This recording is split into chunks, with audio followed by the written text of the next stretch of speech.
وَاعْتَصِمُوا بِحَبْلِ اللَّهِ جَمِيعًا وَلَا تَفَرَّقُوا۔ مجلس میں سنی بھائی بھی تشریف فرما ہے۔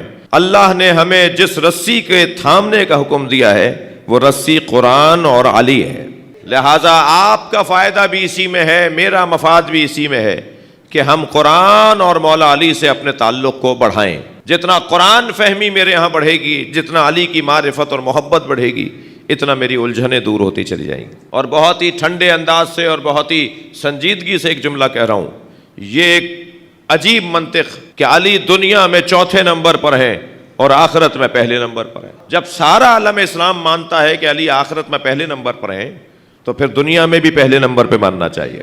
ہاں، تاریخ کی شخصیات کا انکار کرنا یہ کسی طور معقول نہیں ہے، مگر جس دور میں ظاہری طور پر علی مولا کی خلافت نہیں تھی، اس دور میں بھی خلیفہ علی ہی ہیں۔ کہنے لگے جی یہ تضاد ہو گیا، متضاد بات کر رہے ہیں آپ۔ علی جس دور میں خلیفہ نہیں ہے اس دور میں خلیفہ ہیں جی۔ تینوں شخصیتوں نے اپنے اپنے دور میں بغیر علی کے ایک دن نہیں گزارا، کوئی ایسی مہم نہیں تھی جس میں علی سے مشورہ نہ کیا ہو۔ اور کیا کہنا ان منزلوں پر کہ جب ان شخصیتوں نے مولا کے نہ ہونے کا احساس کرتے ہوئے کچھ جملے کہے۔ کبھی ایسا ہوا کہ علی نہیں ہے یا علی تک پہنچنے میں کچھ تاخیر ہو رہی ہے تو پھر جو جملوں کا اظہار کیا ہے وہ تاریخی جملے ہیں۔ حضرت ابو بکر فرماتے ہیں ایک ایسے مرحلے پر کہ جب علی کی شدت سے ضرورت تھی اور علی تک پہنچنے میں تاخیر ہوئی اور بہرحال مولا تک پہنچ کے مسئلے کو حل کیا گیا تو پھر ارشاد فرمایا لم تلد النساء مثل علی بن ابی طالب، کائنات میں کوئی ماں ہی نہیں ہے جس نے علی جیسا بچہ جنا ہو۔ علی جیسا بچہ کسی عورت نے دنیا میں منتقل نہیں کیا۔ یا حضرت عمر کا بڑا مشہور فرمان، کہتے ہیں کہ لولا علی لہلک عمر، اگر علی نہ ہوتے تو عمر ہلاک ہو گیا ہوتا۔ یہ الفاظ بہت روشن ہیں اور ان الفاظ کے ذریعے سے یہ بتایا جا رہا ہے کہ مولا کا مقام ہر دور میں کتنا ضروری اور شدید تھا۔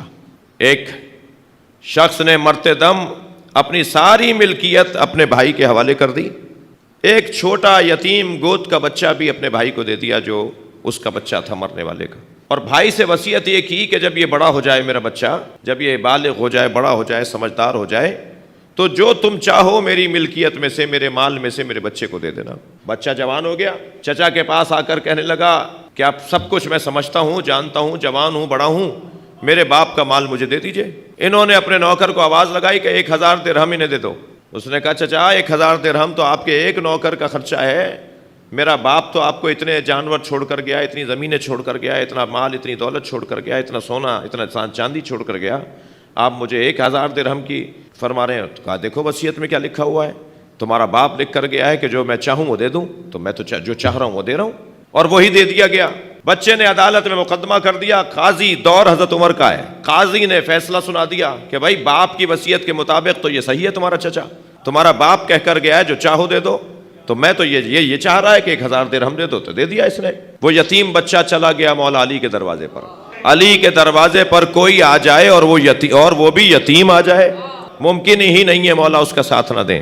مولا نے اس یتیم کا ہاتھ پکڑا، دربار میں آ گئے، حضرت نے قاضی سے کہا تمہارا فیصلہ ٹھیک نہیں ہے۔ کہنے لگا آپ کا احترام ہے، آپ کا مقام ہے، مگر میں جان سکتا ہوں کہ میرا فیصلہ کیوں ٹھیک نہیں ہے؟ اسی اسنا میں کیونکہ صدر نشین تھے اور ذمہ داریاں، شہری ذمہ داریاں، تو انہوں نے فرمایا کہ علی کیسے اس کا فیصلہ، یہ قاضی ہے، کیسے اس کا فیصلہ غلط ہے؟ حضرت نے فرمایا جتنا مال اس کا باپ چھوڑ کر گیا ہے سب بچے کو دے دیا جائے اور 1000 درہم چچا کو دے دیا جائے۔ کہنے لگے اس میں تو لکھا ہے جو چچا چاہے دے دے، تو حضرت نے فرمایا چچا وہ چاہتا ہے جو رکھ رہا ہے، اور چچا جو دے رہا ہے وہ چاہتا نہیں ہے۔ بھی حضرت عمر نے فرمایا تھا کہ اگر علی نہ ہوتے تو میں ہلاک۔ صلوات پڑھے محمد و آل محمد پر۔